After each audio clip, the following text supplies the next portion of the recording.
Hello guys, ನಮಸ್ಕಾರ. ಈ ಒಂದು ವಿಡಿಯೋದಲ್ಲಿ ವೆಜಿಟೇಬಲ್ ಬಾತ್ ಹೇಗೆ ಮಾಡೋದು ಅಂತ ನೋಡೋಣ. So welcome back to Annapurna cooks. Vegetable bath ಮಾಡೋದಕ್ಕೆ ಮೊದಲು ಮಸಾಲಾನ ರೆಡಿ ಮಾಡ್ಕೋಬೇಕು.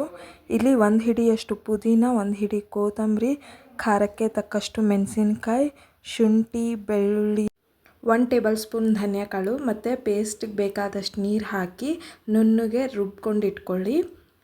ಒಂದು ಕುಕ್ಕರಲ್ಲಿ 3 ಸ್ಪೂನ್ ಎಣ್ಣೆ, 1 ಸ್ಪೂನ್ ತುಪ್ಪ ಹಾಕಿ ಕಾಯಿಸ್ಕೊಂಡು, ಗೋಡಂಬಿ ಆಪ್ಷನಲ್, ಹಾಕ್ಬೋದು ಇಲ್ಲಾಂದರೆ ಬಿಡ್ಬೋದು.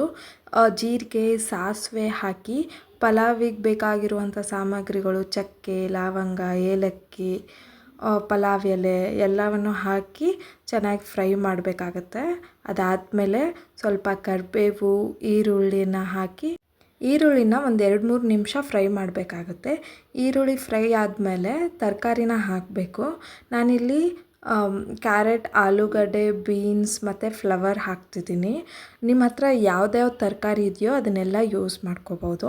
ಸೊ ಇವಾಗ ಈ ವೆಜಿಟೇಬಲ್ಸ್ನೆಲ್ಲ ಎಣ್ಣೆಯಲ್ಲಿ ಚೆನ್ನಾಗಿ ಫ್ರೈ ಮಾಡಬೇಕು. ಅದಾದಮೇಲೆ ನಾವು ಏನು ಪೇಸ್ಟ್ ಮಾಡ್ಕೊಂಡಿದ್ವಲ್ಲ ಅದನ್ನು ಹಾಕಿ ಕೂಡ ಫ್ರೈ ಮಾಡಬೇಕು.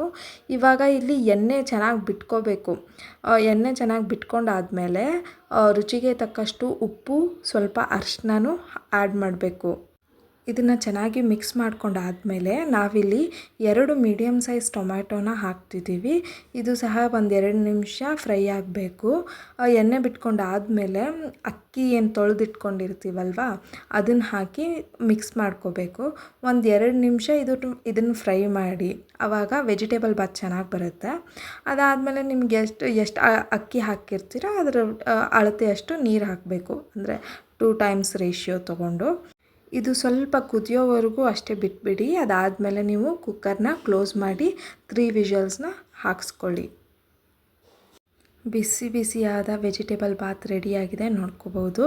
ನಿಮಗೆ ಈ ವಿಡಿಯೋ ಇಷ್ಟ ಆದರೆ ಲೈಕ್ ಮಾಡಿ, ಶೇರ್ ಮಾಡಿ, ಸಬ್ಸ್ಕ್ರೈಬ್ ಮಾಡಿ. ನೀವು ಮನೇಲಿ ಟ್ರೈ ಮಾಡಿ ನೋಡಿ, ಕಾಮೆಂಟ್ ಮಾಡಿ. Thank you.